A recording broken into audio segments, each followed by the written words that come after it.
on, baby? How you doing? Good. How's the day so far? It was good. Woke up at my normal 4:30, 5 o'clock, you know? Holy hell.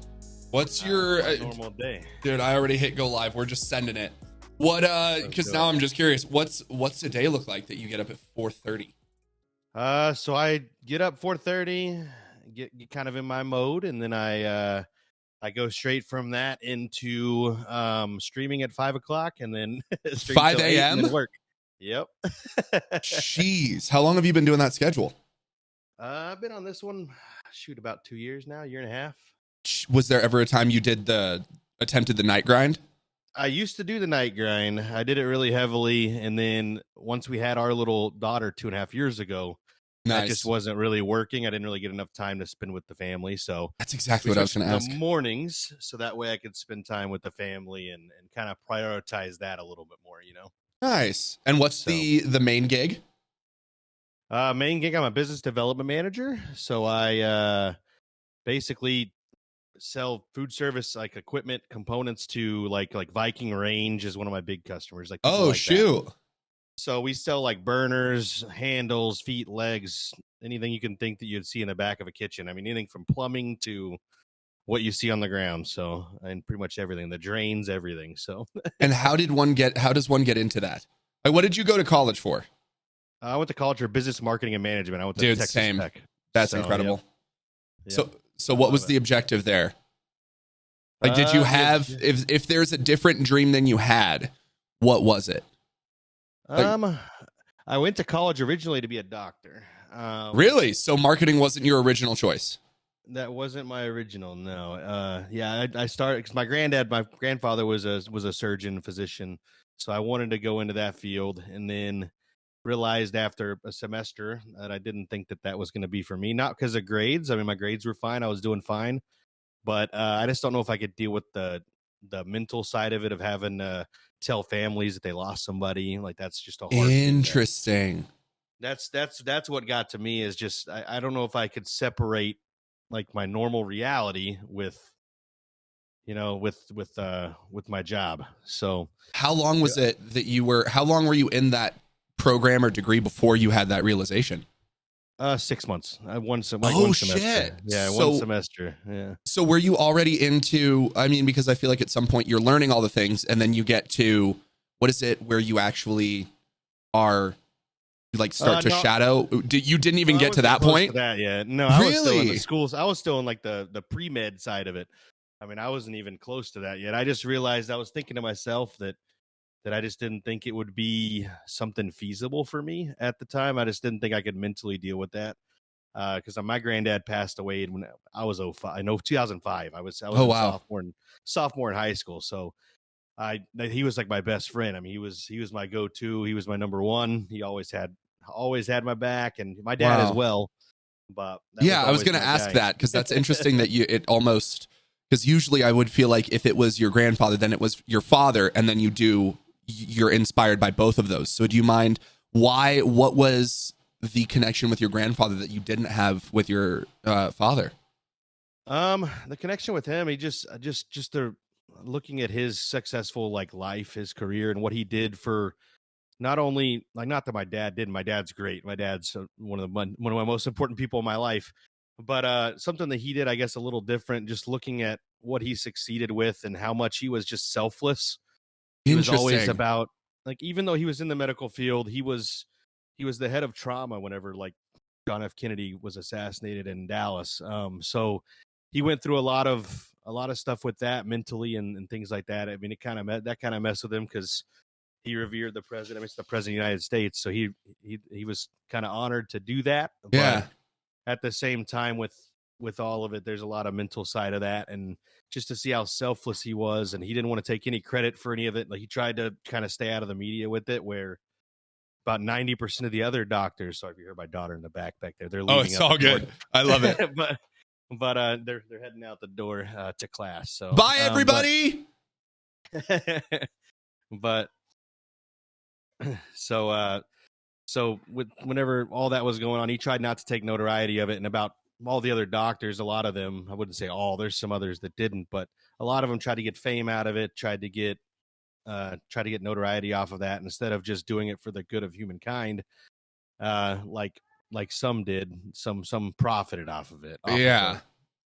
off of that. So to me, that looked to me is just something really positive, and he didn't do it for him. He did it for the good of mankind. So, and that was just kind of Mm. always his philosophy. So that's how I try to look at life: is don't do something for somebody else. Do it because you want to do it and because you love what you do. So I love that. And fun fact, I wish either your grandfather or my Nana was alive to be able to corroborate this, but my Nana would always tell the story that she was a nurse in Dallas. And when JFK was shot, she was she was leaving her shift in her full nurse's uniform or whatever, and they needed people. And she actually was one holding his head as oh wow, she came in. Yeah. So I would be curious if they knew each I other would be because too. that would be insanity. Yeah, So my yeah, grandfather had the same name as me. Dr. Charles R. Baxter Rufus was his middle name. that's a But badass name. yeah. So same name as me. I mean, but I got the different middle name because I got my mom's dad's middle name. Um, but it's a small world, man. And it was funny growing up. We actually had a guy at our church was last name Tippett, which was the officer. Tippett was the officer that was shot during all that going on. And it's weird that his grandson or his son, not grandson. His son was a part of our church. He was an older gentleman, What? and so I was like, this is just such a weird, like a weird thing that it brings these people together. You know, like it's just kind of odd. It's crazy how the world works. Yeah, and everyone apparently But, still loved Texas. Y'all weren't yep. going anywhere. Oh Yep. my goodness. Okay, so grandfather inspired you to attempt to pursue medicine. You decided after 6 months that wasn't the case. What was your step then? Like it was, I guess I should also ask, yeah, after that, was it still, all right, I need to do college. I want to do college. Where were you at after that? Because that's, I mean, thinking that you want to go into such a field and then after, I mean, 6 months, realizing that all of that is not actually going to happen. Yep. Like that could either be extremely stressful or extremely freeing. What was your journey with that? I mean, it was a pretty easy decision for me. Like once I knew I wanted to go into business after that because I like dealing with people. I love sales. I love marketing. I love managing people. My current job, I don't manage people anymore, but I used to. Oh, In nice. my jobs previous to the one I'm in now. But but overall, I think it was just a decision. Like when my grandfather, whenever I saw him in the hospital before he passed away, he even told me then because we already talked about me pursuing medicine, all that. But he told me, he goes, "Don't do it because of me. Do it because of what you want to do. If you don't want to do that, I know you'll do good at whatever you do." And that's when I just kind of, at first I tried to do it for him. I wasn't doing it for Yeah. me. So I feel like I was pushing myself to try to do it. And I thought it would make me happier, and it did. It's made me I love what I do. I love the people I deal with on a daily basis. So I'm glad I made the decision, and I'm glad I followed my heart more than his path. So I love that. And then how does that get into where did the content creation streaming aspect come from all of this? Like were you um always wanting, because it's interesting to want to be around people, but then there's also the entertainment aspect of that. And I don't necessarily think you get that from marketing or even being a doctor. So how did that sort of rear its head into everything? well, I've always had a passion for games. I've played competitive like Call of Duty since I was in college, obviously, but I played elementary school and all that. I played Halo. I played competitive Halo a lot. Nice. I mean, I've played way back. I Actually, mean, way on a back in the team and all that days. good But stuff. well, we competed in tournaments and stuff for Halo, but Nice. nothing. Yeah, so but nothing like CDL type leagues or Yeah. anything like that. But yeah, I mean, we played a lot and we entered like local tournaments and things like that. But a lot of game battles, a lot of game battles. but Nice. but I actually had the reason I even got into streaming. I wasn't even thinking about it. I was just playing Call of Duty with a friend of mine. He's actually a smaller streamer that's kind of starting back up now that he's back on his feet. But he said, Nice. "Man, you really got to stream. Like you've got that the personality for it. You've got the skills for the gaming side of it, which I don't believe I do. I'm just kind of a mediocre gamer, but I have fun with it. But and he said, you just need to do it. I think you would do well. So I started on Mixer, and then Oh rode shit. rode that wave for a little bit. I tried Twitch like once or twice, and I got affiliate, and I just the vibes weren't really there as much for me on Twitch. For me, I don't know, just wasn't me. Yeah. And so then Facebook reared its head. I came over there before Mixer crashed. I actually started streaming on Facebook. What, I guess 3.5, almost 4 years ago now. Damn. And So you I were one of the loved it. first.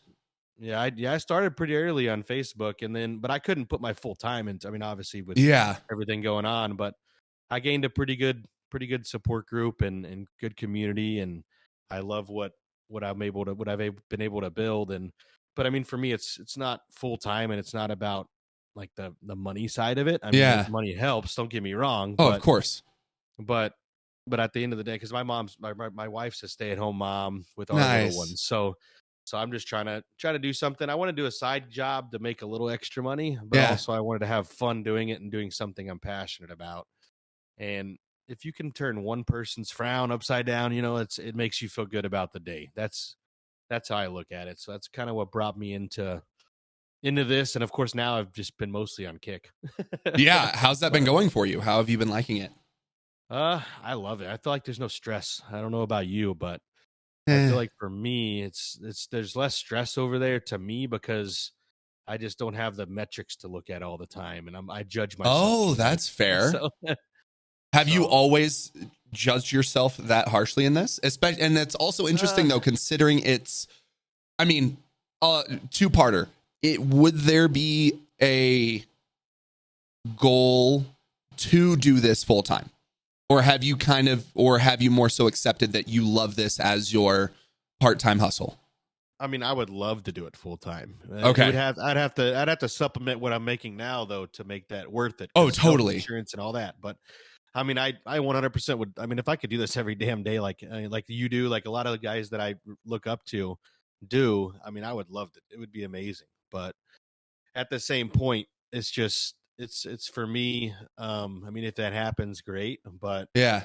at the same token, it's kind of my escape. It's a way to kind of just reflect on what I do have and the community we do have. And I feel like I'm showing up for them too, because I mean, there's a lot of people in the community, they struggle with a lot of things, and you're that one light in their day. Like, Yeah. and so I feel like I'd be giving up on, if I ever gave up on it, which I don't plan on doing anytime soon. But it'd be really tough. It'd be tough to do. So That's interesting that you choose the word give up as well, as opposed to choosing something different. yeah, I Is mean, that how it would feel? As long as you still had, I guess that's the difference of still having the passion for it versus not, because I assume based on how you're speaking about it, you freaking love it. So I it would do, be, if you went 100%. away from that, that would be giving up. But if you lost your passion for it, would you then feel more comfortable stepping away? Or Oh, would then you, 100%. okay, cool. Yeah, yeah, I can 100%. I mean, I just love what I do, and I love doing it. My wife supports me a whole lot on it, and I know it sometimes I let it get in the way of family. I mean, I try not to, but Yeah. like I'll forget that we have something at 8 o'clock, so I won't stop my stream at 7:30. I'll go to 8 o'clock, and she's like, "Hey, we gotta go," and so I'm like, "Oh no," Oh because I my get, you goodness. kind of get in that go when you're playing Call of Duty, so. Yeah. But I lose track of time, and I'm trying to get better at that. But other than that, I mean, 100%, I would continue doing this till I'm dead. So That's so beautiful. And so yeah, it was just being good at it. Was there that same community driven desire before you got into it? Or do you feel like that was something that happened once you started? I feel like it's what I've always wanted. I mean, I want to have like a core group of people that I can just talk to. I've always had like a core group of community online, like even in the old Call of Duty days. The people that I There's a guy in Chicago. His name's Dan. I've known him probably almost 20 something years. We've never met in person. Still haven't met in person. What? But I've known him for literally since I was in like middle school or elementary school. Middle school probably. But he's like probably a few years older than me. But we've been really good friends through all of it. And he lives in Chicago, and I've never met him. Are you ever going to? Yeah, we've actually like planned stuff, and like stuff's falling through, but I plan to get out to Chicago and go see him for sure, no Are you doubt. worried you're being catfished? Is that why all the No. plans have fallen through? No, just life. I mean, like, of course, me getting married and everything changed how easy it is to get out there. That's But also fair. but like our schedules are pretty busy with a little one. But yeah, no, I just like I had a work trip out there. I have a customer in Chicago, so I had a work trip, but it was one of those where I arrived at like 1 a.m. and I left by noon the next day. Like my meeting was early in the morning, and I got on a plane out. Yep. So it just wasn't enough time. But Oh my we good. did. We were texting back and forth, just didn't get to make it happen. Okay, well, in the next 3 years it needs to happen, and then we can all reminisce about the time you guys actually talked. So Yep, then, exactly. do you not have, I mean, you mentioned the core community. Do you not have that necessarily IRL? Oh, I do. Would you say? I have a Okay. great, yeah, I have a great friend group. I mean, I've got probably about 6 or 7 guys that are my core guys, and of course, Nice. couple friends that are my core group with my family. So, and then of course, we're my family and my wife's family. We're all very family oriented, so we're always around each other and always have that camaraderie and that relationship to build off of, which is great. And a lot of them support. Even her mom comes on my streams and says hi Really? and pops in. So yeah, it's pretty cool to see for sure. That's beautiful. What do you guys like to do? Like, is the gaming through, is there a gaming through line with that group of friends as well, or is it completely different? Some of them some of them got into it more so whenever I was into it. Like they saw me, they wanted to come. They bought a console just to play with me. Nice. Um, but a lot of them don't really game a whole lot. I mean, they might a little bit, but it's more so the just supporting me on that side of it. But they don't they don't really get into the gaming side. If I do like a something off brand, I've done like hot food challenges and stuff like that, Nice. Yeah. that kind of stuff they'll join in on. Like they'll be, oh yeah, like they'll pay to watch me suffer. But Typical dudes. but yeah, so they'll do that. They'll jump in whenever it's something like that, or if I'm doing something sports related that they're into, because I do a little bit of sports, kind of review some like important plays or something like that. But that they'll get more into. But they'll leave a tab open for me. I mean, it's not like they don't come Nice. in there, So but the yeah, that's more, so like what would you say because I feel like so many groups are based on this is what we do as a friend group. What is that for you guys?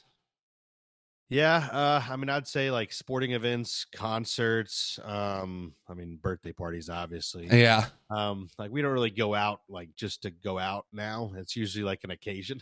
Are most people But parents as well in that whole group? yeah, majority of them are, not all, Nice. but definitely, yeah, majority now have kids or either one or multiple kids. So a lot of them are kind of out of that phase. But I mean, a lot of the times too, like we'll plan like a double date type thing where we'll send the baby off to one of the in-laws or to one of my parents, and then go and have like a kind of a night of fun, But for the most part, it's usually around like a concert or birthday or something or holidays. Nice. Yeah, that makes sense. What, like, how has friendship, because it always interests me those who are still doing content creation, who also have another full-time job, who also have a wife, who also have kids. Like, does it ever get, how do you manage the stress of that, if there even is that for you? There's definitely stress. I mean, I'd be lying if I said there wasn't, but I mean, I think the best way for me to manage it is if I need time and I just can't stream that day, and just too much going on, I'll just send a message out, say, "Hey guys, I won't be live today," and I don't let that take precedence over my IRL stuff Yeah. because I owe it to my family and my daughter and my wife to spend time and watch her grow up and like be there for these good moments, big moments, and things like that. So I mean, I'll work around the schedule. If I can stream later in the day, I do. If not, I'll do it. I'll do double stream the next day, or I'll just cancel it outright. But for the most part, I try to prioritize the family time over the gaming side of it or the community side of it.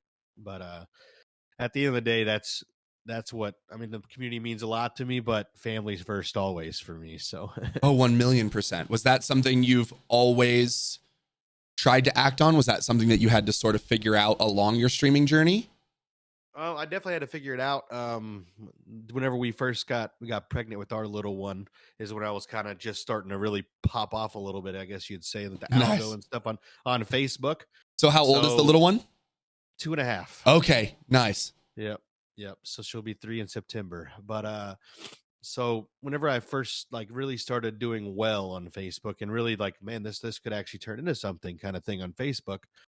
That's whenever we found out we're pregnant with the little one, and so I don't think I was there enough for my wife at the time. I got really like into the gaming side, into the community, and that was when I was doing late nights. So Yeah. I would I wouldn't be there for her when she's going to bed to help her, and I didn't realize all this was going on behind the scenes. I just kind of got into my zone and wasn't focusing on that she was struggling, and for Yeah. me now looking back, like I regret that tenfold, so I'm gonna make sure that I'm 100% always there for them first and foremost. And I had to come to that realization, like, because we finally talked about it after we had the baby. We had those tough conversations where you made me feel this way, and Yeah. How did that start?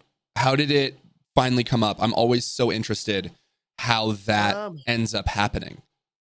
well, it came up just because I mean she brought up the frustration of, well, during my pregnancy you didn't do this for me, you didn't do this for me. All And these this people was do this for their how wives. far after the baby was born? I mean, in that first few weeks, whenever there's Okay, no nice. sleep. The first, perfect. Yeah, F and when yeah. there's no Okay, keep sleep. going. Yep. Yeah, when there's no sleep going on, and I mean, it just everything comes out. So, Yeah. but we have a great healthy marriage. We do really well, and but there's always going to be struggles, and a marriage is work. Oh It's not yeah. easy. So we all we all look back and we can change things that we should have done, and but really the thing is what we can do moving forward, and that's prioritizing her and my daughter over the stream, which I know it's something I love, but that's something I love a lot more. So, Yeah. And what did that change look like? Was it difficult? Was it because I can feel as though having your partner say that there might be that part of you that accepts it, but then there's also that part that's like, I also want to stream. I also want to stream. So was that, yeah. yeah, was it a difficult thing to accept, or did you kind of just snap out of it relatively quickly? It was definitely difficult, and sometimes like I'd catch myself getting back into that, and I had to stop myself. And but now, I mean, it's 100%. Like, I mean, that's not that I don't want to stream it. I love to do it, but Yeah. there's just you got to, in my eyes, prioritize what's most important, and then go from there, and just figure out another way to get some content out, or figure out another way to do something on that side later. But I try to focus on that now and what I need to get done with the family, and then I figure out that mental side of it later, because I mean, everybody, we look at numbers, we look at things like that. I try not to anymore. I don't. Luckily, since Kick, haven't Nice. looked at a number, haven't looked I at mean, you anything. I can't just, really. yeah, yeah. You can go to kickstats.live or whatever, Oh, but it's really? not Oh, really. I didn't even know Yeah, that. yeah, That's but it's not interesting. 100% accurate. But at least it gives you something. I mean, Yeah. I wish I wouldn't have known that, but somebody told me that in my chat. So, but Shit. Now the information's out there. right. But no, it's been a good mental break for me, and I even my wife like notices I'm happier. I've been not stressing on the Facebook numbers, and I'll still multi-stream to both. But then after like an hour, I just in the Facebook and say, "Hey, come over to Kick if you want to." Nice. But for me, the mental side of it has been, I mean, tenfold. How have So you, what was your process in dealing with that, with everything going on Facebook and all of that? Was it, yeah, how did you go about that? I know it's also different because you do have your main job. So I guess yeah, there could be the frustration with the numbers, but if you're not relying on that money, there might be some levity. I'm just curious how your brain deals with yeah, that. that's a good question, and I mean, the main thing for me was to make sure my community supported the decision, Nice. and and I talked with some people, talked with my mods, talked with some really tight community managers, the OGs, I guess you could say. Yeah. And I talked with them, and they everybody, most of them were like, "Screw Facebook, let's go!" Like, come on. Nice. And so I just said, "Okay, I'll jump over." I mean, I've got some that are really tight members of my community that are stuck on the Facebook side, Yep. and I can't quite get them to make that leap, but they see that I'm happier, so they are coming over there, but I Nice. think it's a little against their will, so to speak. But Yeah, that's fair. You have to persuade some people sometimes. Yep. But no, it's been it was definitely a little bit of a worry though that a lot of my people wouldn't come over because you work 4 years on something, Oh yeah. you don't want it to all just crumble. I mean, regardless if I'm full time or not full time, you still kind of want that community over there. It's hard to rebuild and rebrand. So I just for me it was stressful, but I just feel like focusing on the community and making sure they're good with it was the biggest thing for me. I love that. I love that. What Dude, about you as a full timer? Well, how was it with you? I know oh, it's quite so stressful. horrible. It was Oh, so I know. horrible. Like it's easily, this has been the first time I've ever had my own, well, I mean, yeah, first time I've ever had my own business, first time I've really relied on the internet, and as someone who just loves to understand and have as much information as possible, the biggest part was just my brain not computing how Facebook couldn't tell us these things. That was it. Like, I don't, at the end of the day, kill our algo, kill whatever, just like tell us that all these things are happening. That's it. Because in this world of content creation, you can do so many different things, and the whole purpose of it is to create in whatever way you'd like. And so if they give these parameters in terms of quality audio, quality video, your blah, blah, blah, blah, blah, and then you'll get pushed. Awesome. I know those are the things that I need to do. And then from there, I can use my own creativity to build my brand. But then when those main three things are being hit and it's not working, then it makes you doubt your own level of creativity. It just made it very hard to feel creative because it felt as though you had to stay playing Call of Duty. You had to go live at the exact same time. You couldn't take any days off. It just didn't feel as free as creation should feel. And that sucked ass. Like going from 250 CCV on my slowest stream to like 60 people, 70 people at the busiest, when I have more of a following now at that 70 number than I did at the 250. Yeah, it's just not making sense. So I don't know. Like I still feel like I'm processing it because there's 60,000 people that hit the follow button for a reason. There's however many of those people who turned on live noties for a reason. And so to not have that information go out to them, have so many people tune in after 2 weeks of going live straight and be like, oh my gosh, I didn't know you were streaming. I haven't seen your stuff in forever. And it's like, oh, I've only been posting that I'm live every day and posting VODs and posting reels every day and all these things. But then it's like, it's not your fault. Like I can't, especially if I also am working through my own mental stuff and I'm being inconsistent or more inconsistent than I would like to be. And then you have a platform that's inconsistent. No wonder this person isn't consistently thinking about, oh, it's this time I should be in the stream. Or, oh, I haven't seen him in forever. Maybe I should click on him. There's so much out of sight, out of mind. And then, just with Facebook hiding gaming or it's just all felt super shitty. And again, I love communication. It's so easy to say something, even if that thing is the harder thing and someone else might react negatively. Like I would rather be honest in that regard than I feel so much more comfortable giving someone a difficult truth than an easy lie.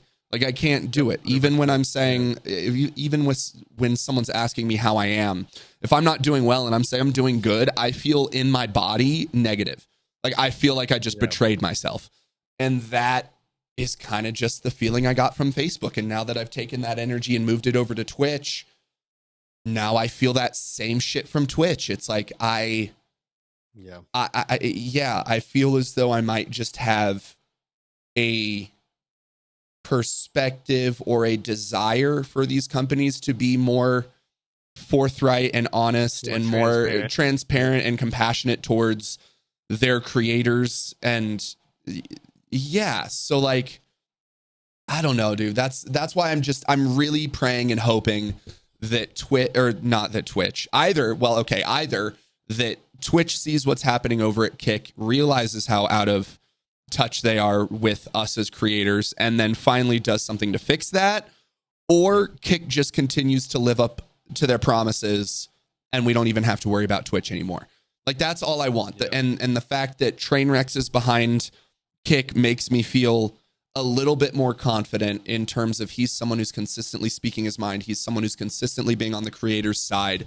And so everyone's always been, what if everyone's trying to get people over to Kick and then they switch the split, or they do something and pull a little sneaky switch on us. And I truly don't think that he is the type of person who would put his name and all of that has, in order to fuck us over. That just doesn't make sense. I'm very curious to see how advertisers and everything, because I mean, the only person or thing that I don't like about Kick is the person's initials that are AR. Otherwise, I know exactly. I love everything about Kick for the most part. I mean, everyone is going to try and ruin something somehow. So, of course, if you have little nerds that are streaming corn or whatever stupid shit, that'll affect it. But for the most part, it's been incredible. It's been incredible to see. I think if they can just get the advertisers over there, because yes, it sucks. While it's incredible, the generosity that our communities are displaying, like just seeing the numbers that everyone 100%. Is hitting over on Kick is beautiful. But at the end of the day, I also don't want to have to rely on the generosity and the amazingness of everyone in my community. I would love to have access to brands that could then do that. So I think if you can, if Kick gets to the point where they can still have a 6 split and be able to gain advertisers and sponsors for their streamers, it's going to be unbelievable what people are going to be able to do, because you can already and that's, I think I saw someone doing a thread on it.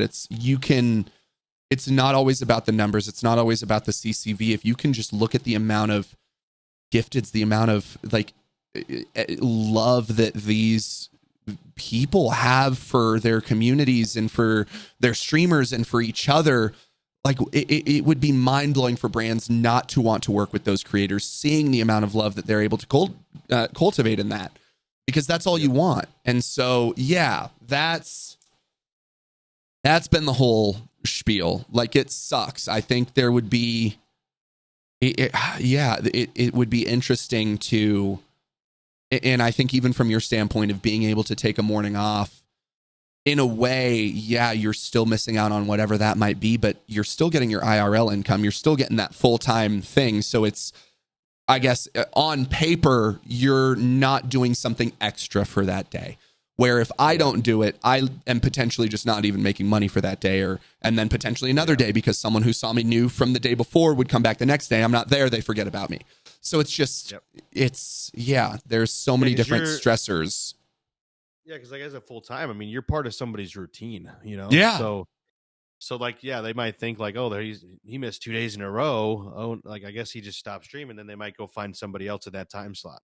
Yep. I mean, that's, and I know that goes through y'all's mental, and I know it would go. It even goes through mine when I miss a day and I'm not full time. So I completely agree with you on that. I know go back to kind of like where you said with Facebook, where like your CCV dropped so much and like your lives weren't getting pushed, no noties, all that fun stuff that we all dealt with on the Facebook side. And I was going to say one thing on that. Did you feel that like posting reels or posting VODs affected your lives?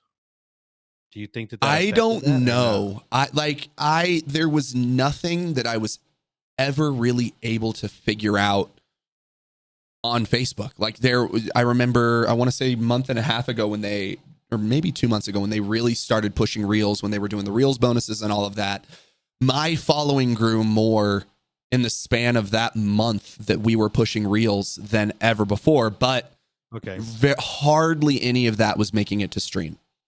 On a case, like I would be getting 50 to 25 to 50 follows a day, and then still going live, and maybe 1 to 2 people, oh dude, I've seen your lives, what's up?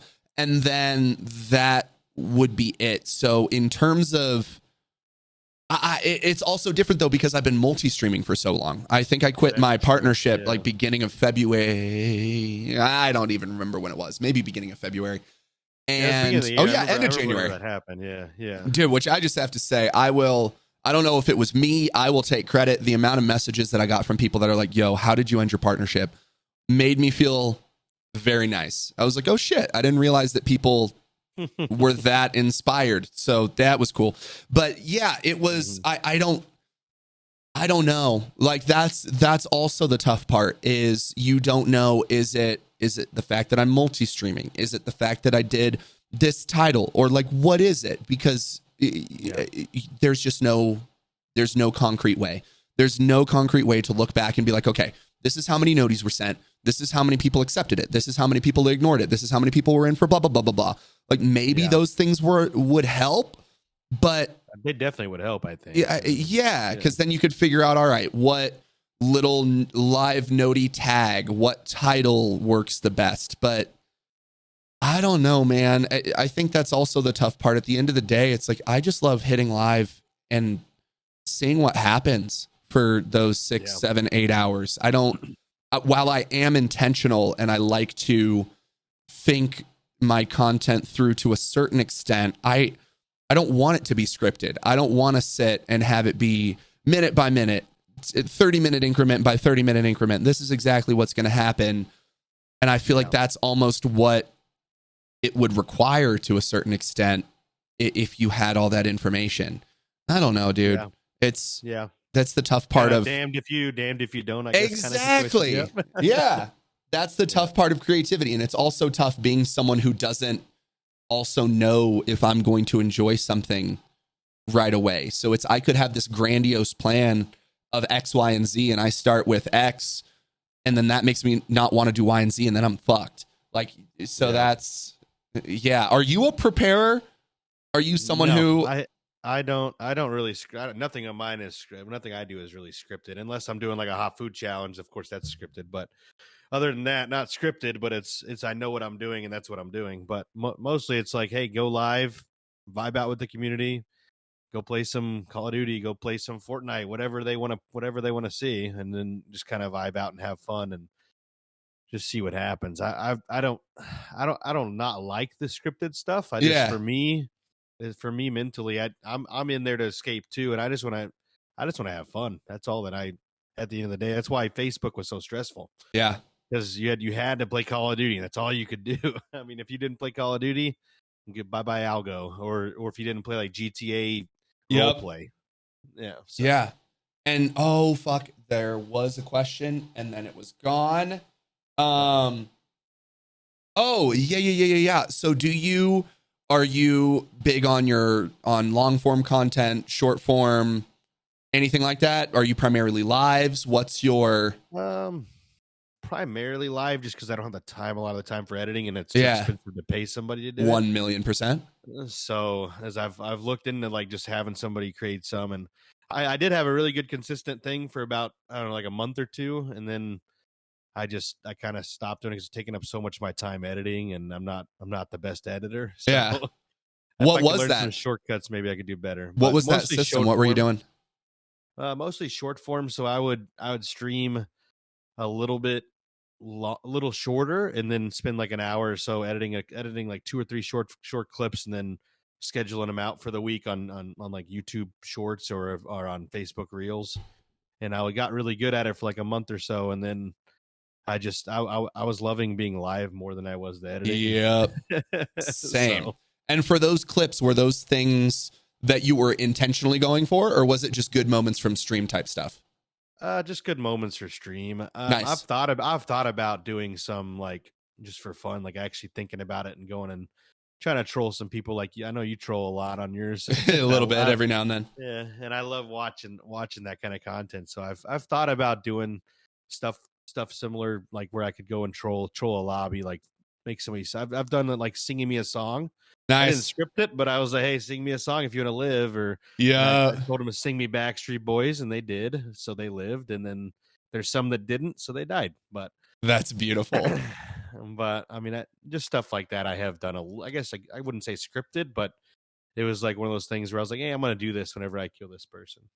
That's beautiful. And So do you, because you mentioned inspirations, are you a big live watcher? Are you a big just short form, long form? Like how do you take in your content? I'd say I watch more lives than I do anything else. I do like support the homies like in VODs and stuff like that, but I like the lives because I can talk to them. Yeah. Like you get that because whenever they're not live, they're not wanting to like sit there and just message back and forth over and over and over. I mean, some of them. I mean, I do have probably a core group of people that I've been around for streaming for the last 4 years. I mean, some of them started the same time I did, like Mile High Game, and I talked to him a lot on stream. Nice. uh Troy's a really good friend. He stayed at my house for both Loot Fest. Oh, So really? or Loot Fest and Tim the Tapman's tailgate. So How'd you guys meet? Was it through uh gaming? through gaming, yeah, through Facebook gaming. So he was That's on sick. Blackout, and then we went into Call of Duty Warzone together, and then I played a lot of PUBG back in those days. But yeah, that's we met through that, and then we formed a little bit of a deal called the Guild back in the day. And Okay. it was Say just more. basically, yeah. So it was basically, I don't know, it was like probably 10, started out with like 10 kind of core group of like smaller streamers on Facebook, and it was just kind of supporting each other, and then it grew into this other thing, and then it got to be where it was a lot of like people started using it as like a follow for follow type thing. So we ended Uh, it. We're like, oh, this is done. Like that's fair. we're not doing this. So we all kind of just left that, and just the close ones stayed homies, and people kind of went their own ways. But at the end of the day, for me, it's I love that relationship inside the streams, Yeah. because you can really get to know not just them but their community. You can get to know a lot about somebody through their live streams. Like, I don't know, just for me, it's, and then sometimes I just lurk when I'm working. I'll pull up a tab on one screen, and I'll have two Nice. or three two or three streamers. I'll just have them. I'll be lurking. I'm in their stream a lot. I'm usually lurking and have it Hey, thank you. sitting on a screen, just because I mean it helps, and I know how much mentally it can impact people, just seeing that number one tick higher. So Oh, yeah. it's something I try to do when because I've got three screens for my streaming. So I use one for watching streams, and I have two or three tabs and open on that one while I'm doing work on the other two. So Wait, even it's as you're streaming, or is this for IRL work? no, this is IRL work. No, That's amazing. Okay. streaming I couldn't tab up. I feel like I would end up closing it or doing or like I'd forget to turn off the sound. It'd be going on the whole time, and I wouldn't Yeah. notice it. So, That's but beautiful. I will pull them up on my phone and just mute it and just have it on my phone sometimes, just to help out the homies. But Damn, not a dude, you're lot of having people all of stream them at up. 5 a.m. though. But Yeah, that's fair. I'm actually quite surprised how many people start so early. But I also know a lot are on the East Coast. Yeah. A lot of people on the East Coast start around 8 or 9, which Yep. is like Central Time. And so I'm usually getting off, and I'm able to like. Good thing for me is I can send my community to somebody that I trust and love. Yep. That I'm so it's very consistent. Like I've sent them. I send them the audio. I send them to Big E. Nice. Lately, I've been able to send them to Testy. I don't know if you know who Yep. Testy on. Yes, sir. Testy's a really good dude, but I send them over to those guys a lot just because they're already live. And if I see somebody I'll usually go to the Browse. Double Duty is another one that I always send them to. I know Nice. you know him. I know you know him. Yep. But so I send them to those guys a lot, and they take care of the community. Their communities are all great and got similar vibes. So I try to send them to somebody like that. So that's the perk of having an early stream. I'm getting off and able to give them somebody else to watch that's valuable. So as you're perusing these lives, what is it you're looking for? Like what gets you hooked? A lot of it's just the appearance. I like like a good aesthetic background for some reason. That just appeals to me when I'm Okay. not listening and seeing what, because first, I mean, I guess your first impression is always important. Yeah. So and then, or if I go into a live and like say they're not talking at all, like to chat. They're just focused purely on the game. Or like even if they're in the lobby, like they're just focusing on talking to the people in the lobby and they're not really looking at their chat. I'll usually go to the next one. How But long? I'm always so curious because I feel the same way.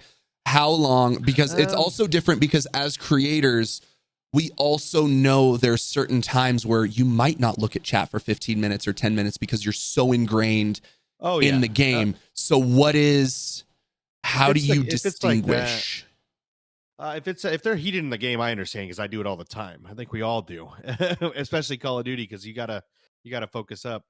But I look for like a lull. I at least wait for a couple lulls, like where like say that they died and they're waiting to get bought back or something like that, and I'll kind of judge it by that. If they look at chat, like try to catch up, then I'll be like, okay, like they just were heated in a battle, or I'll wait till even the game ends sometimes and just see how they interact or what their vibe is like. Like, okay, guys, y'all, let's go raid this person, and Nice. even if they got one person in the chat, Oh yeah. and also you want to look at making sure that the chat's active as well. Like I look for that, not just that. Obviously, the creator is more important at that standpoint, but I'll look at the chat to see if they're talking to each other, see kind of what the vibes are there, and look at that as well, not just the creator specifically, but. Interesting. Okay. And so then they engage. So it kind of just sounds like how engaging they are to an extent. Yeah, I think that's important for me. I mean, I feel like you are as good as your community is, you know. So Yeah. if you can build a strong community and really push that, then and grow like that, then you're gonna be successful.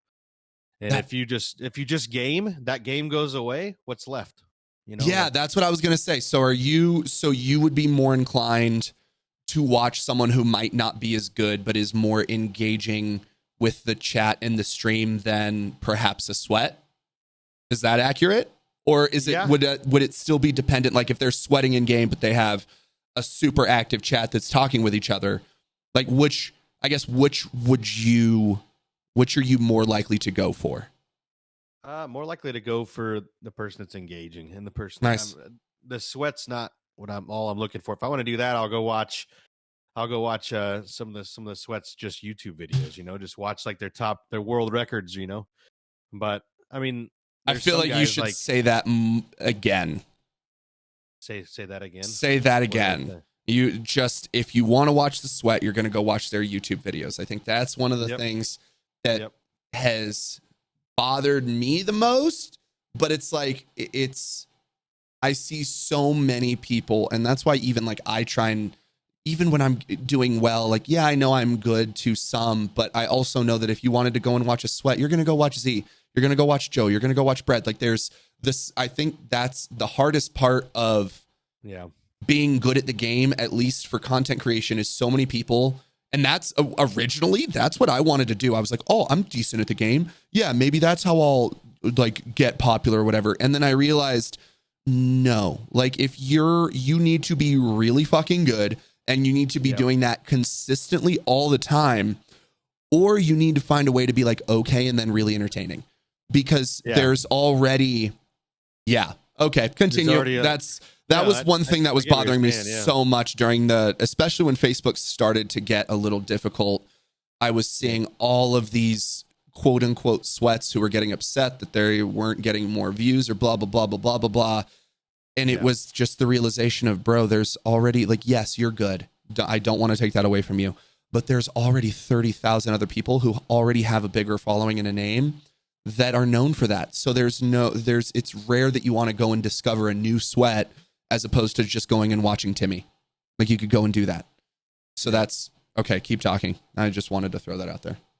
No, I agree. It's just like any business. Differentiation is key. I mean, you want to be different. You want to be something. You want to have that it factor and a reason for somebody to come watch you over going to watch the sweat. You know, exactly. I mean, not that like the people aren't. There's a lot of sweaty people on Facebook and all over. Oh yeah, and there's some people that are very damn good players, a lot well above average, and they're fun to watch too. But what's that different thing. Like for you, like for instance, for me, like what attracted me to your stream is just how real you are. Number one, you're always saying you're always saying what you feel, and you're always honest with your community. You're always upfront with things.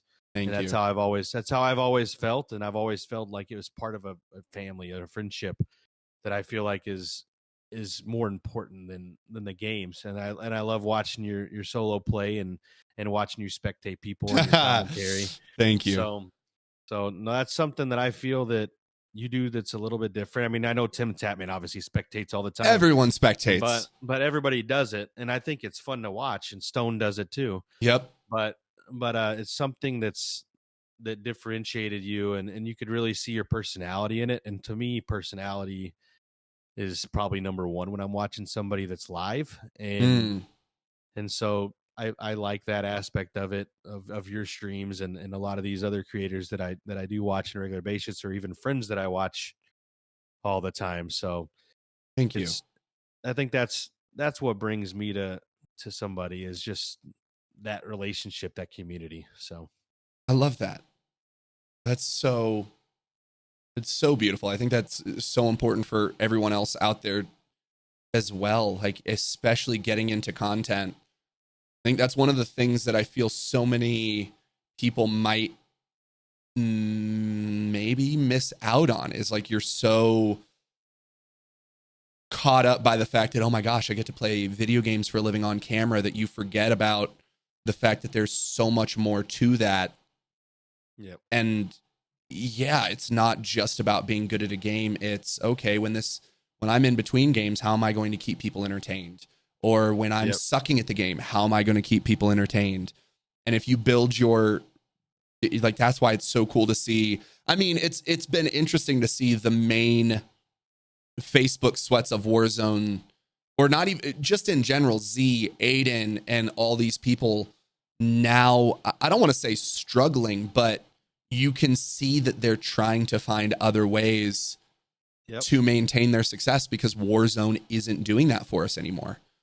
No, 100%. And you see it in a lot of the big players. I mean, they're moving over to Apex, they're moving to Valorant, they're moving to something else beside Fortnite or different games, or even they're just not even game, they're just chatting. Some of them just come in and just chat, and they're doing very well with it. Like you look at Audio Freak, who he has a very strong follow on Facebook, partnered since Facebook did partnerships, I believe. I mean, as far as I can remember. But he's back there in the Stone Mountain days. Yep.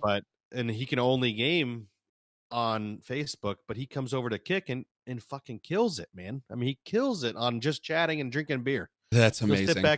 He'll sit back and just kick a beer, and I've met him at a few events. So we hung out with him at the Tim the Tap Man, and then of course we saw him at Loot Fest. Yep. But I mean, Rudy's an amazing dude, and Ryda, another guy he's a sweat, but he pays attention to his chat while he drops a damn 30 bomb, 40 bomb. I hate him. I hate him because of that. I hate him so much. The fact that he went from being sick as fuck on mouse and key to then switching over to controller and still doing it. And like, it pisses me. Him and Guru are the 100%. Two people that sweat the most while looking at the chat the most. And I want to kick him in the dick. Anyway, continue. No, both of them are really good people, man, too. I mean, Luka Guru, he doesn't stream near as much anymore, but both those guys, I agree. They give the most attention to chat as they're sweating their ass off. I don't get it. But they're just that good. If I'm in that mode, I ain't looking at chat if I'm trying to drop my 20, you know? Oh, 100%. If I'm trying to get 10 kills, I'm like, you guys just sit there, talk to yourselves. I'll be back. So how often do you find yourself looking for new creators to watch? Because I know for me, I get overwhelmed with the amount of friends and people I already see, that it can almost be daunting to attempt to like someone else, because then I'm like, fuck, now I have to keep up on someone else. Oh shit. How does that work for you? Do you is that something that makes you extremely satisfied? Yeah, you say words.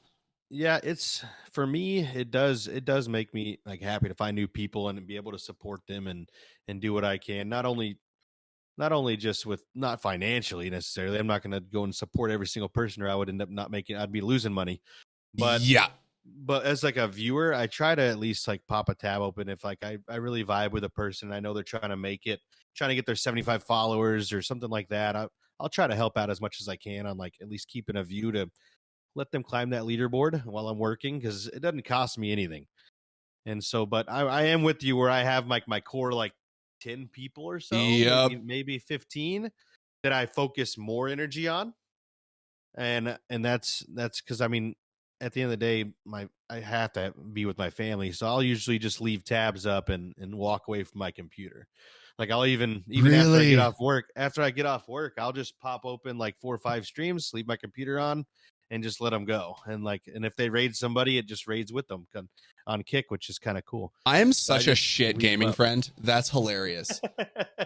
'Cause, I yeah, I just didn't do it even. because it doesn't cost me anything, and to my look, because I leave my computers on. I'm probably stupid for doing that, but I leave them on a lot. So I'm like, hey, I might as well stream something while it's there. So, Dude, okay, I might have to do that. I like that idea but because I'm so bad at watching live streams.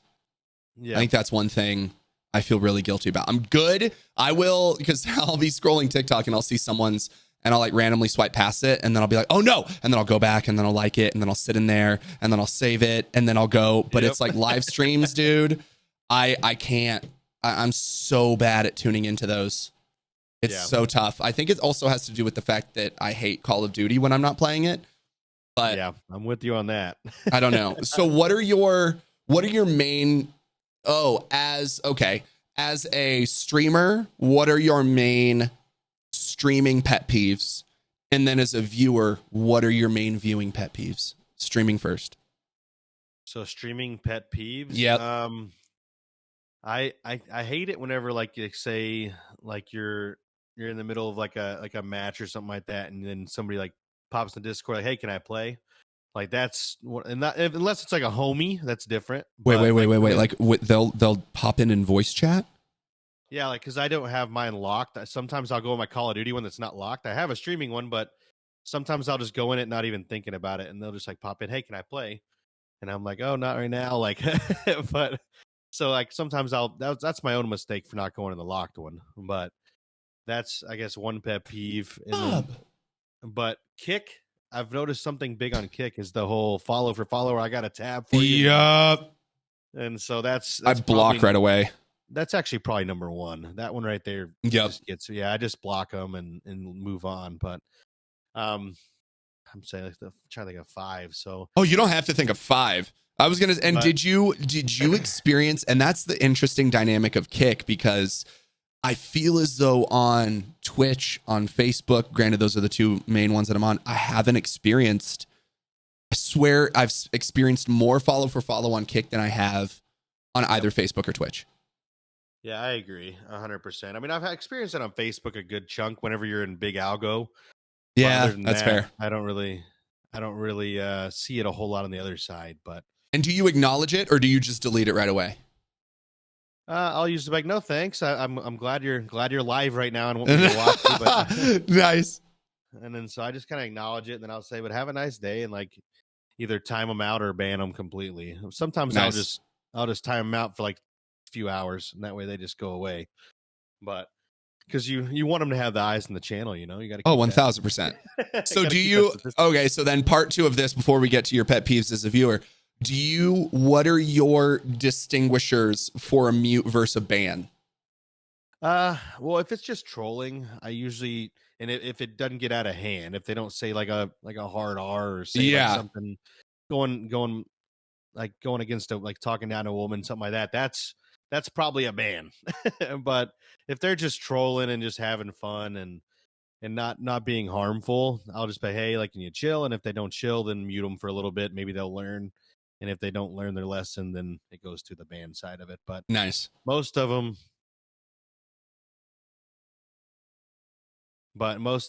sorry, I was looking at Oh, my you're my, so good. I was my like, did it buddy's cut out? message. You're so good. I was just No, making but sure. you're good. You're good. But I guess for me, I guess that's kind of like where I stand on that side of it. But No, that's perfect. And then as a viewer, pet peeves? and then as a viewer, pet peeves, Number one is just completely like just not even looking at, not even like acknowledging your community at all, like the whole Yeah. time, like just not doing that. And then you're just like, oh, my gameplay is gonna speak for it, like that cockiness side of it. How often have you run Where, into that? um, I mean, I guess a lot, but Really? not a. I've run into a lot where it's like if you're not their core group of friends, they kind of ignore your messages, and That's that's the fair. ones that I'm like immediately I'm not gonna be watching. Like I'm like, I'm out. Like I'm gone. Yeah. Not gonna happen. But I guess number two would be just like when people are just like and like begging and pleading for either like financial subs and stuff like that. Just begging for it is different than, to me. I'd rather you build a community, build a relationship with people than just like, hey, send me 5 subs or send Yeah. me 10 subs. And so that right there like kind of gets me because I'm a very giving person. I try to donate whenever I can, Yeah. and I know a lot of people that watch streams, they can't financially support, but them being there should be enough, Yeah. and enough to support you because it's going to bring somebody else that might be able to easily support. And Exactly. as creators, you know that there's usually, I mean, a core group of maybe 20 people that are a lot of your the income side of it. Yep. And so there's a few that are very easily able to do that, and then of course you got your supporters that are giving you like your 4.99 or $5 a month, and that's plenty, and that's a cheeseburger. Go out and buy yourself Yeah. a go buy Well, yourself as long something. as you're on Kick, not Twitch. Yeah, that's true. Yeah, yeah, yeah. You can go to the dollar menu if you're on Twitch. Yeah. Yeah. Go to the value menu. Dude, doing the math on everyone's subs has been so insane. Oh yeah, It's been so it's great. ridiculous. Yeah, It's been so it's great. crazy. Anyway, continue. Yeah, but I'd say another big pet peeve of mine when watching is somebody that like they don't really pay attention to, I guess, the view that the person gets. So they'll like cover up something important in the game, and that like always kills me. Like it's like Interesting. Okay. where their camera is. And it just bugs me. I'm not gonna not watch you because of it, but I'm Yeah. like, why would you put that there? Like So if you're you're covering up watching a Call of everything. Duty stream, what would deter you? What would you consider the important part that they are blocking? Because I've always found Um, that so interesting as I've moved my camera around. Some people want to see the gun. Some people don't give a shit. Some people want to see what little equipment thing I have. Some people don't give a shit. Like it's always yeah, so interesting how opinionated people can be as to the yeah. location of a camera. I mean, like I said, I'm not gonna not watch somebody because their camera where it Yeah. is, but I would say I'd like to see the kills. Like I like to see like where you're at, like on that. So some people will like put it in the top right or something. I'm like, why are you doing that? Yeah. And so that's one. And then I like to see who they're playing with. If like say I'm watching somebody, I like to see like all the names in the bottom left, Yep. because then I can kind of see who's alive, who's not, who are they playing with. Oh, they're playing with a friend of mine. Like let's go. I'm gonna go watch them too. So I'll pull up both streams and watch them both. But that's something that I look for when I'm going to a stream is where the camera is. But it's not, like I said, it's not a deal breaker. But Yeah. What else? Is that it? Those two things? um, Or three things? I'm trying to think. I wasn't really prepared for that question, but Oh, I know. I guess another thing that I kind of get pet peeves on is people that immediately just like ban for trolling, because I mean trolling Interesting. is going to bring you engagement. So I Yeah. mean let them troll a little bit. I mean if they get out of hand, obviously, like I do the same thing. I ban them or mute them or whatever. Yep. But somebody that's just automatically like if they have a different viewpoint on something, like if they're talking about a subject and they have a different viewpoint, they're like, oh, automatic ban. Like say if somebody, Really? like I've seen that happen, and it's just like why? Like they'll be talking good about like say ex president, and then it gets political, and then this other person's like, well, I believe that this person's better, and they just ban them, and I'm like just because they have a different belief than you can't be friends, like you can't associate, like why I mean, not? bold to be Like, talking politics in a stream, but still, that's well, I agree. It is bold, but at the same token, I mean, in real life, do you ban your friend from you because they're on the left or the right? oh no. I ban Like them if they're a shitty person. yeah, exactly. That's true. That's I it. agree, 100%. That's all you gotta do. And it's just funny to me to see like that they're like just kick them completely, like they're gone because they believe something different. Because we all Yeah. have different beliefs, and that's okay. Oh, 1,000,000%. Again, just don't be a dick. That's it. It's so simple. Yep. Yep, it's really easy. It's an easy lesson to learn in life. Yeah, shit, dude. Oh my gosh. That's beautiful. But What are you I don't most know. stressed about That's on a about it. day-to-day basis? Uh, Most stressed about on a day-to-day basis. I'd say just providing for my family. I mean, that's probably Yeah, my number one fuck, dude. focus. Yeah. That's So literally like the main reason I don't want a kid right now. Is well, I mean, I don't want a kid right now in general, but that the freaking financial aspect of it, like it's so, I mean, not even to mention the emotional aspect and all of the actual things that you provide for a child besides finances, but yeah. the thought of, yeah, that, Yeah. how do you find comfort in it? Like, I assume, yeah, what helps you find comfort in that? If not looking at your bank account and Um. saying good numbers. Yeah. Exactly. No, but I'd say number one thing, like whenever you do have a kid, it changes not just your like outlook on life. Like it completely changes who you are as a, not who you are as a person, but it changes your, I guess, priorities in life. Like Yeah. it changed a lot for me. Like where we like to travel, we like to do all that stuff, but that's on a back burner. That's like if we can travel, great. But if we can't, that's okay. We can be here. We have a family. Yeah. But and I want to show her all the things that I was able to luckily see when I was a kid. Like I got to go to Hawaii when I was like 18, but I got to go on that. I went to Cancun a lot when I was a kid. Like my mom was always treat us to that vacation, and I want to do that for her. I want to go to Disneyland. I want to go to. We already took her. Nice. We've already taken her to Disneyland, but Whoa, I whoa, want whoa, to take whoa, her to whoa. Disney You World. took a less than 2.5-year-old to We got free Disneyland. tickets. We Okay, got free continue. tickets. Never mind. I was going to say, you spent the money for a memory that Yeah. she won't remember. I cannot judge you. Continue. Live your Yeah, life. we had free tickets. So and we got the VIP treatment, which was we got to go behind the stage and all that. How? Because my mom's best friend married an entertainer in Vegas. I don't know if you know who Terry Fader is, but Terry Fader. he's the Wait. ventriloquist from America's Got No Talent. way.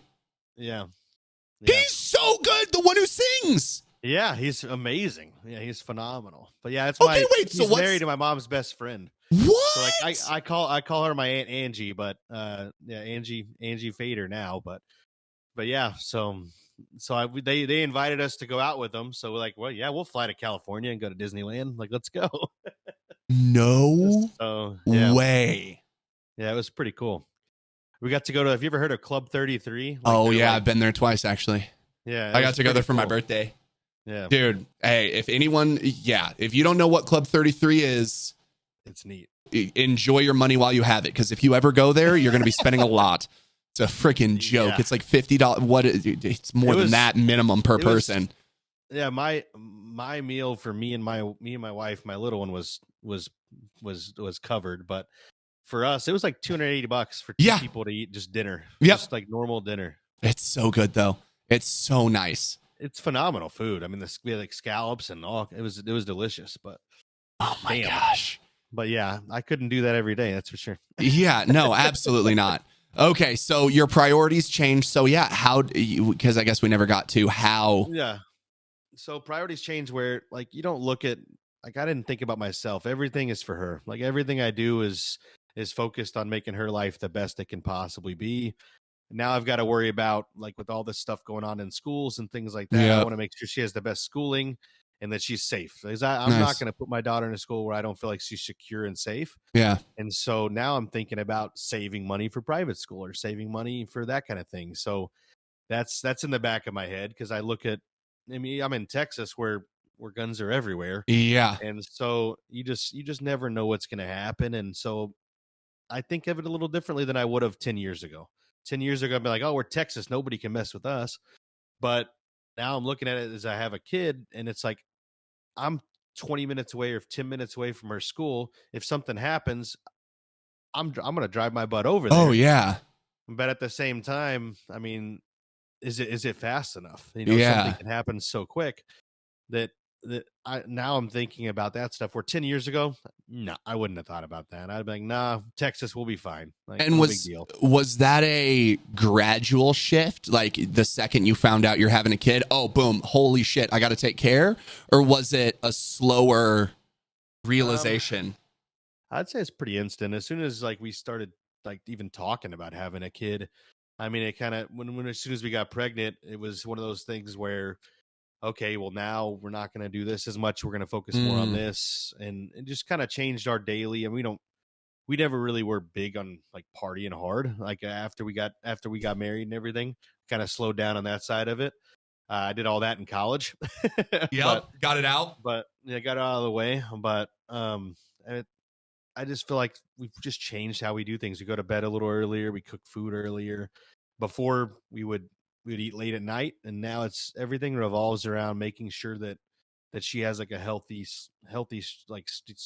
routine, and Oh, everything is good with that. So I mean, we try to put her in bed by 8:30. I mean, some nights we'll keep her up till 10 because we just want to watch a movie, yeah. but majority of the nights, I mean, she's in bed by 8 or 8:30, and that's for me. I'm a night owl. I like to stay up late. Really?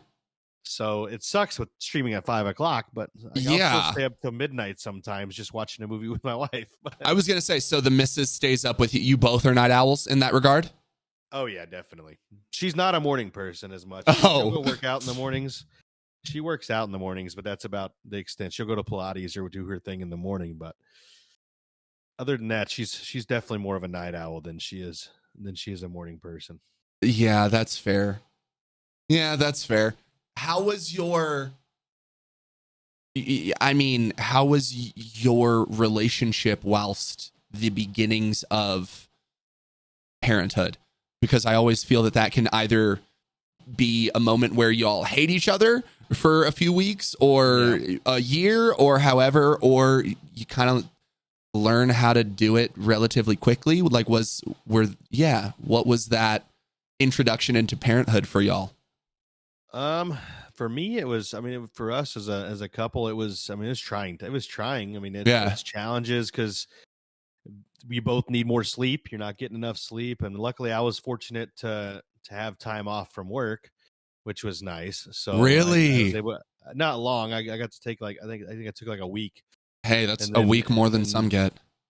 and it was during COVID at the time too. So we were on kind of limited hours, so that helped a little bit too. But I mean, you definitely find out like where, especially with like somebody that just had a kid, like they're really tired, they're beat up. She's having to breastfeed and stuff like that. So that part I can't help with. Yeah.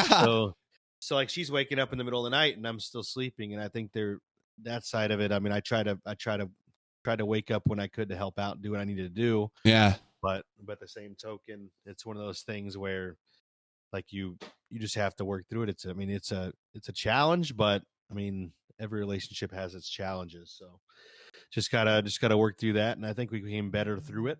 It definitely Nice. was a challenge. There's no doubt, but And how did y'all I mean, work through marriage is that? work. Was it, I mean, if you don't mind me asking, did you guys have No, good. couples counselor? Was it just you guys knowing how to communicate with each other? This is my need. This is how I'm feeling. What was that? It was more of me learning to communicate better Oh, and really? trying to, because my wife's more of an introvert than I am, so like I'm very forthcoming with a lot of my like how I feel a lot of the time. Sometimes I'll bottle stuff up, but for me, it's getting asking the questions and being more. And I still struggle with that sometimes now, like where I don't ask the questions that I probably should to kind of dig to see how she's feeling and things like that. So for me, it's trying to learn to do that more consistently, and that's something I still struggle with sometimes. I just won't always ask the questions. Is that what But she has asked of you? yeah, yep, 100%. Interesting. Yeah. So what types of questions? Can you walk me through a situation? Because I love this so much as someone who is more introverted, but is also on your side of things in that, like, I also like to talk more. Like I feel Yeah. both parts of this so much. Yeah. I mean, something that helps with me is like seeing, like asking at the end of the day, like, how was your day? Like just simple as that Really? to open her up a little bit, and it gets us to where we can actually like talk, and I can see, oh well, what today has gone like south. You can see if she feels bad, like what can I do to make your day better, or like what can I take something off your plate? Can I like cook dinner tonight, or can I go cook on the grill, whatever? Do something to help her out, or or just do something to maybe help out with the baby if Maisie needs something, then I can go help out with the little one and just give her time to just rest and sit on the couch and watch YouTube. Nice. Something like that, where it's like just having that communication has been a struggle for me. I mean, I'm not always the best to do that, because I just think that I know about most of her day already, because we talk during the day as she's doing things with Maisie, or whenever Maisie's at school. I know she was running these errands, but I don't think about what could be happening behind that sometimes. Yeah. And so for me, it's asking that question. So interesting. So what are there any other challenges you've had to overcome with having a partner that's more introverted? Or in terms of just even your differences as a couple? I guess not really, because she's not really as introverted with me on like most scenarios. I get it. Okay. But she's an extrovert once you get to know her. Don't worry, she'll talk your ear off. Nice. But she's just very selective on who she does that with and who she talks to about those kind of intimate conversations, or those more in-depth conversations. Yeah. Like surface level, she could talk to anybody probably, but when it comes to like getting into the kind of nitty-gritty, or getting into like serious conversation, I feel like you really got to peel back the layer a little bit. And whereas for me, you could walk up to me, a homeless man on the street could walk up to me, and I could talk to him for 10 minutes. Nice. I mean, I could talk to a brick wall more than likely. So how were you made? How were you made? And were you always like this? Yeah, I've always been very, very, very outgoing, and that's just something I think I got from both my dad and my. I was going to say, yeah, parents were extroverted, or even just those two. Like, how were the women on that side of the family? Well, my mom's very extroverted. Nice. She has her introvert side to her. Like for personal stuff, she's not very extroverted. She likes to keep all that close. Okay. But when it comes to like just normal relations, she's friends with freaking everybody. My mom is friends with everybody. I mean, anybody from political people to high-ranking military officials, things like that. Just because my stepdad's he's in the military special forces. He's been in it for 27 years. I won't say what branch, just because I don't like to talk about that stuff on stream. But love it. But he's been in the armed forces for a long time, and so they have a lot of those connections. And when it comes to that stuff, she doesn't talk about that openly as much. But when it comes to like, she could walk up to, like, she's been in sales. She owned her own business for a long time. Now she doesn't. Now she works for a charity organization now, but they do a lot for military families and things like that. So that's kind of where I get it from. I think it's from her and my granddad, my dad. My grandma is pretty outgoing as well. So I feel like that's just something that's always been in my blood. Dude, I love that. I love that so much. So what do we have that we're most excited about going for these next few weeks or month? What are you excited about in the future? I'm excited and scared. I'm excited and scared for Warzone. Nice. Yeah, that's fair. That's next Wednesday? I think it is. Yeah. Okay. Next week, yeah. I'm excited and scared for that one, but at the same time, I'm not going to let that dictate my happiness. 100%. I got to I've kind of given up on COD making me happy. Smart man. But at the same token, I really hope it does get better. But yeah. We got a lot of family time this weekend that I'm looking forward to for Easter. We'll be with all the family. Dude, I keep forgetting it's Good Friday and Easter and all that. Yeah, that's why I'm able to talk to you right now. Yeah, I keep someone at jiu-jitsu was like, Happy Good Friday. I'm like, oh, that's right. Yeah. I totally forgot. Yeah. Wait, does that mean that Wednesday was Ash Wednesday? Yep, I believe so. Oh, interesting. I feel like I didn't see as many people with ashes on their foreheads as I walked around. Yeah, I didn't either. I did not either. Damn. Damn shame. But maybe I didn't notice it. Maybe I don't know. But I definitely would have noticed. I didn't touch your ass, so yeah. That's fair. If you didn't go outside, chances are you didn't encounter a stranger in your home who would have that on their forehead. Yeah, we were like out in our neighborhood. That's about as I've walked down the park with a little one and then gone to the grocery store or something. That's about it. But that's fair. But because we've got our Peloton and stuff here, so I don't really have to leave too much.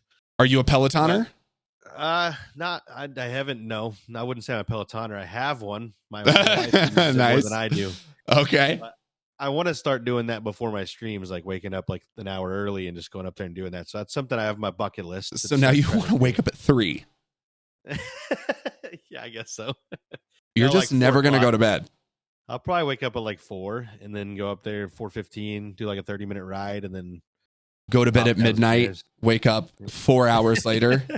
Bro. Are I you know, man. actually, It's how much crazy. sleep do you realistically get a night? Probably 5 to 6 hours.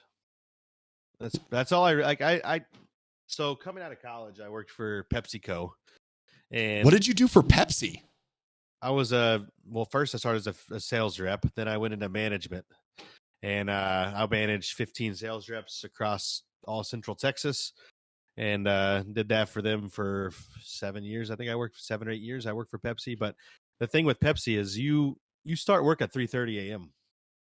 and that's every single day. And so I got so used to just getting up, my body doesn't sleep past 7, even if I want to sleep in. So like it's just one of those things that I'm just a morning person now. I've kind of given up on sleeping in. Why So, did you need to wake up at 3:30? well, I Like, had to wake up that early because I had sales reps that started work at 3:30, so I had to be ready for if they had issues because they run their routes. They go to these stores before anybody's in there because they have to go stock the shelves. They have to talk to the managers, get their sales in, and oh, so you're there as soon as they open their doors, which Walmart doesn't really close. yeah. So it's one of those things that they're just constantly on the road. So I mean, they and some reps don't get done till 5. So I mean, I work from 3:30 to 5 almost every day when I work for Pepsi, if not later, sometimes 6 or 7. So What? yeah, I mean, it was a lot of hours. That's why, and the money wasn't worth it. I was just about Looking to say back. there better be a damn good paycheck or solid ass benefits because that sounds like shit. Yeah, it was rough, man. It was pretty rough, What but got you starting working there? I know this is completely derailed from where we were yeah, no, you're going, but good. I'm interested. What got me working for Pepsi? My dad has been with Pepsi for 32 years, so almost my whole life. I'm 34. So I just looked up to him doing it, and I just was like, They offered me a job. I interned with them for 2 years because I got a great internship while I was in school. So I was like, it's good money, and a paid internship is always good. Oh And yeah. so they offered me a job straight out of college. They offered me to move. They moved me. They paid me to move. Paid for my relocation. I moved down to Central Texas, down in Waco, like in between here and Austin. I'm in Fort Worth area now, but and Okay. so I they paid me to move there.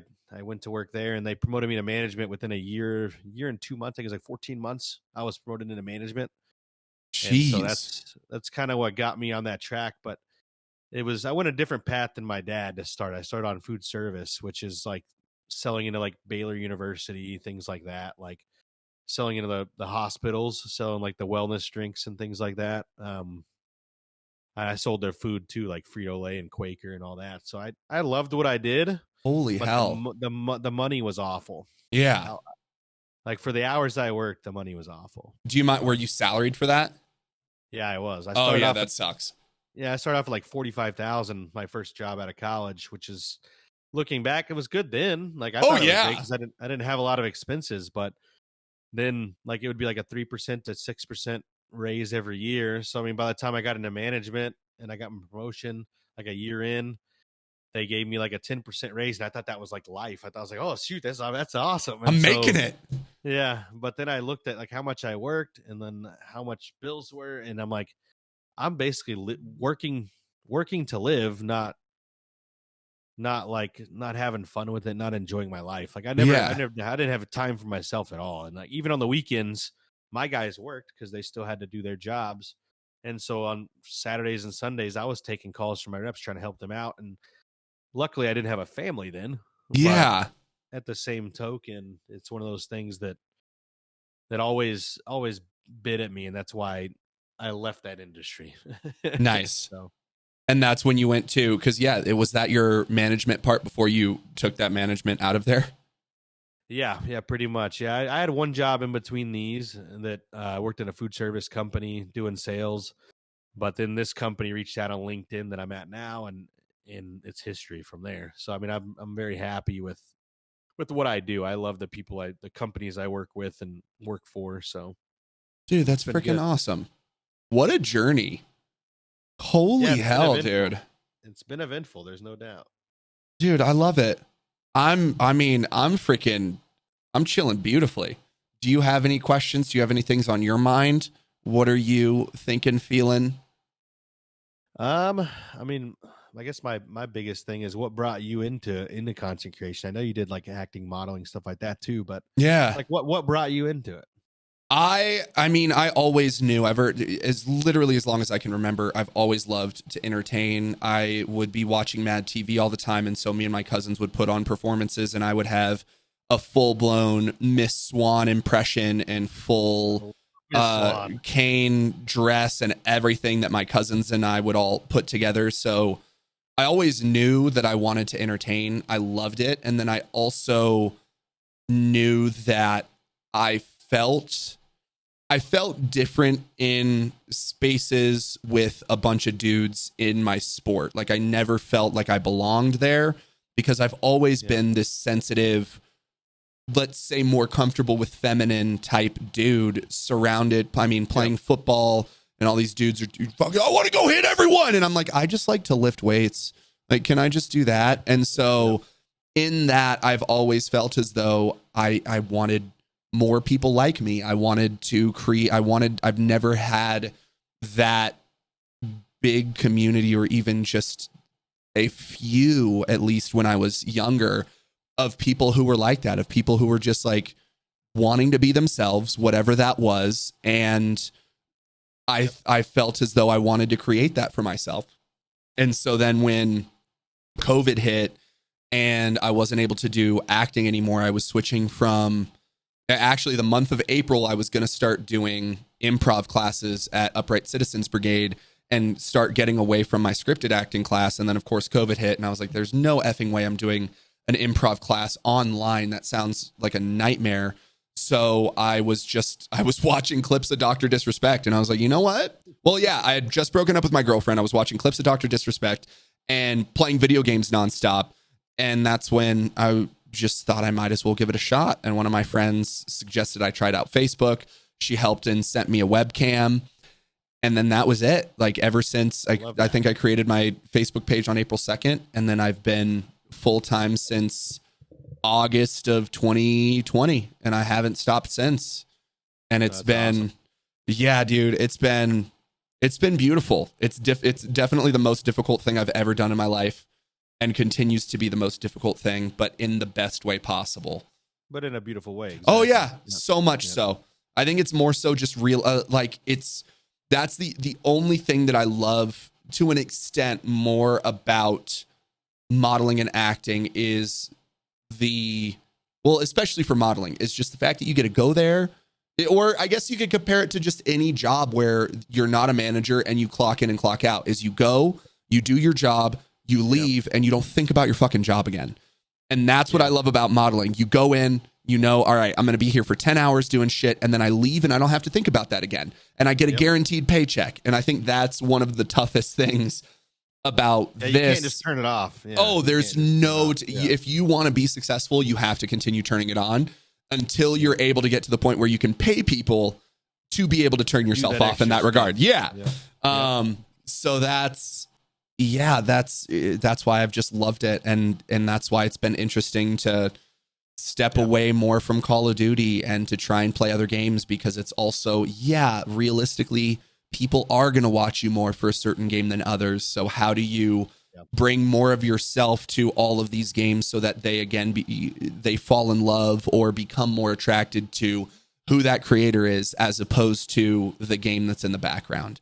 And so that's I think that math equation has been the toughest and most fun of it all is, how do you just continue to find new and awesome ways to keep not only yourself engaged, but then your community and the people that you love entertaining, how do you keep them, take them along for the ride for everything as well? So that's, dude, it's been awesome. And I continue to hope that, I don't know, I feel so bad potentially not wanting to spend as much time on Twitch because it works so well for all of us.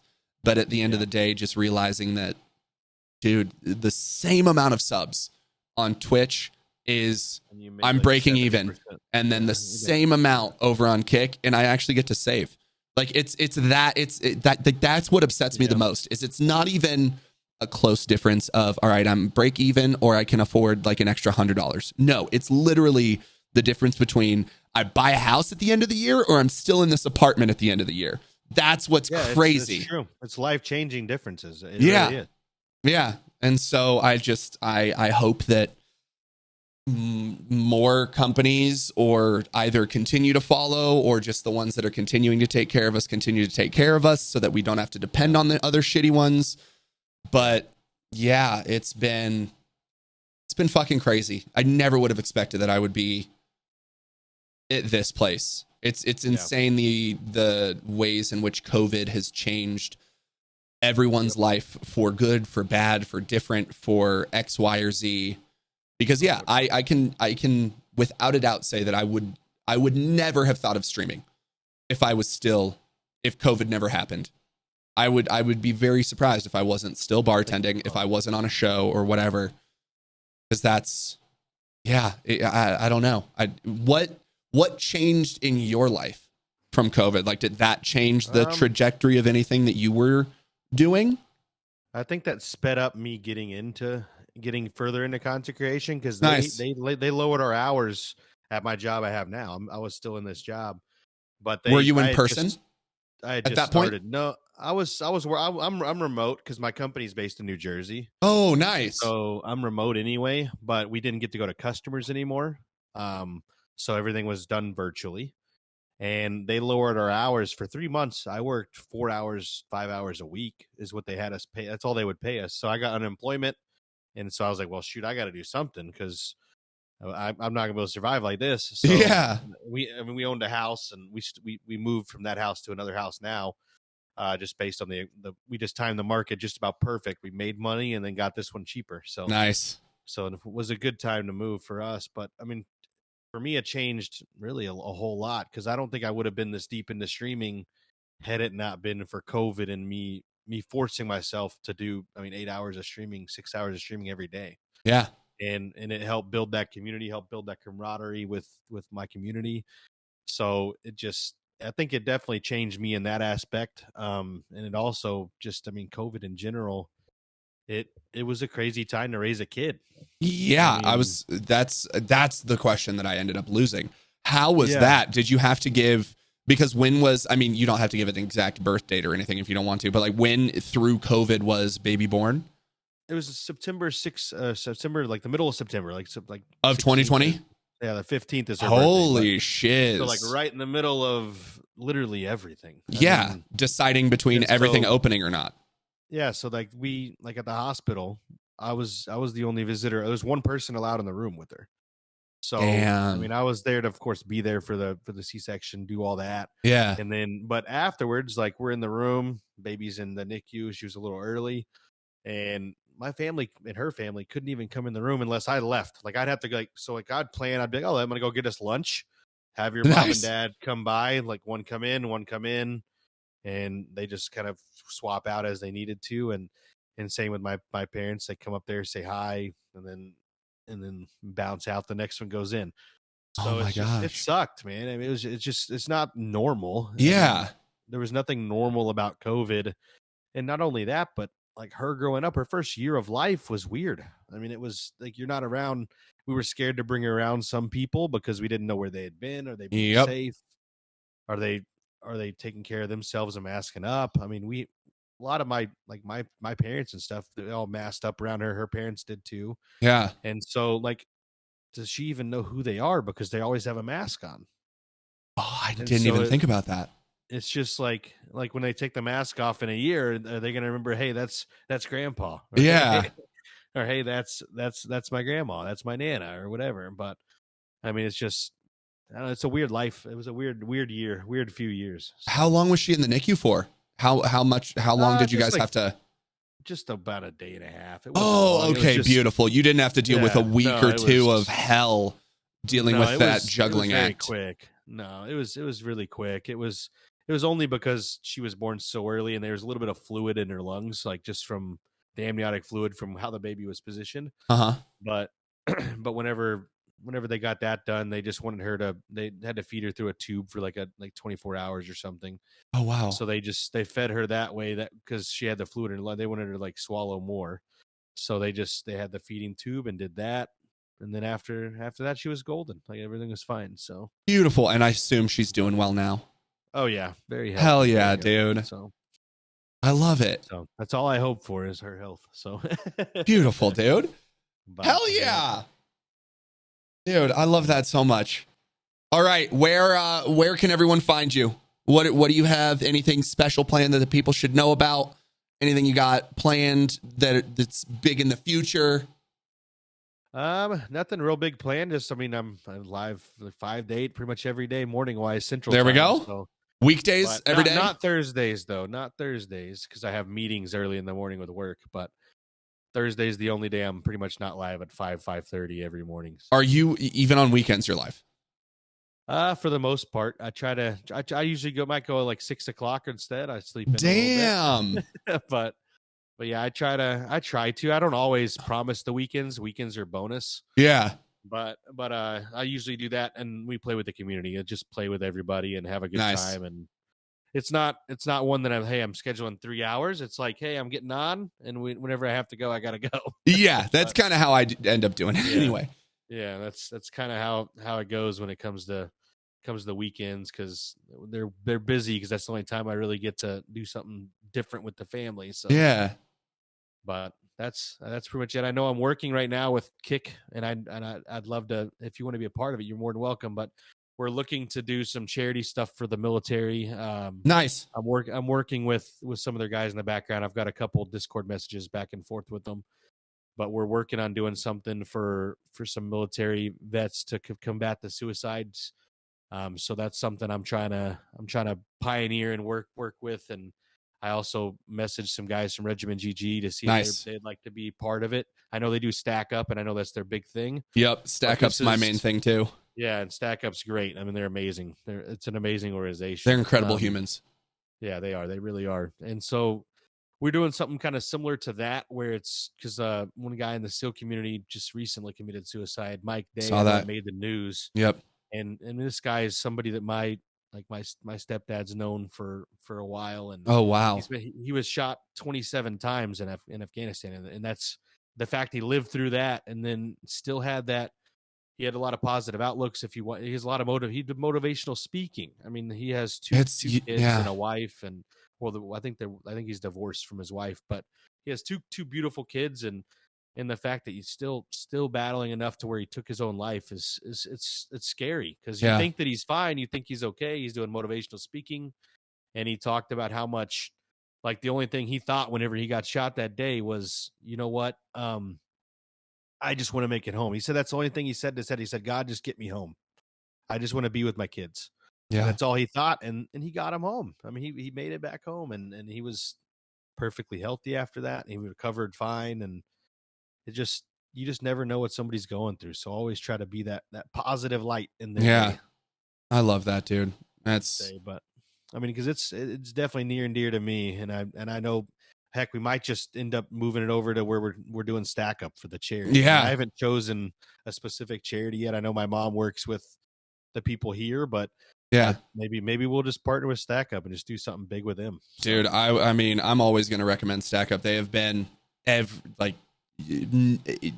nothing shy of fabulous and incredible and communicative and so helpful every single damn time. Nice. Like they are. Good to know. I haven't ever dealt with them personally. I know who they are and I know what they stand for. And they're the charity I've worked with the most. It's them and Pediatric Brain Tumor Foundation. But Stack Up, there's incredible. So I mean, of course, do your own thing, support your dealios. But if you are ever looking for someone outside of that, Stack Up, go with them for sure. Okay. And then I definitely want to do something in that regard. So hell yeah. And then, of course, I'll DM you to get all your actual social links for everything. But just Duckside Gaming everywhere. Where would you like the people to follow you? Where are you most active? All that good stuff. I'd say I'm most active on my Twitter, which is, of course, Duckside Gaming. But on Kick, it's just Duckside. I left the gaming part out of it because Nice. I try to do more than just gaming there. And then on Facebook, it's Duckside, but if you do the link, it's Duckside Gaming, facebook.com/Duckside Gaming. Beautiful. Dude, I couldn't get Duckside. Somebody stole it from me. I mean, naturally. Yep. How did you get the name Duckside? I don't even know how I skipped past that. So I used to be always like my old days was always L Ducky, and that was just so we had like an L clan, like everybody had EL in front of their name. Nice. And we did that. So I was L Ducky, there was L Puppy, there was all these different ones. And so somebody took your name, by the way. I can tell. Apparently I took theirs. It sounds like this was before I got puppies. This is a long time ago. But yeah, so then I wanted to think of something a little more creative. So I liked Star Wars, and I was like, oh, Duckside. Like that sounds kind of cool. So I just like Dark Side, Duckside. Nice. So I would not have connected that. That is so good. So people don't even think of that side of it. My first logo that I had rendered, it was actually like a duck wearing like the Sith Lord helmet. That's has anyone guessed? I doubt anybody got that one. No, I don't think anybody's gotten that. No. Yeah, you know what? That's a little one that's just for you. Yep, it's just a little nugget for me. That's precious. Oh, dude, I appreciate you, man. I appreciate this. Thank you so much for taking the time. This was a lovely chat, dude. So thank you. No, anytime, man. Anytime you want to talk, if you're going through something or need something, let me know, man. I appreciate it. Same here, man. Enjoy the rest of your day, dude. Thank you again. You too. I'll catch you later. Bye. Enjoy the day off now. Hey, there we go. Chill by the pool and get a tan or something. Exactly. Take it easy, man. Later, man. Beautiful stuff, Fred.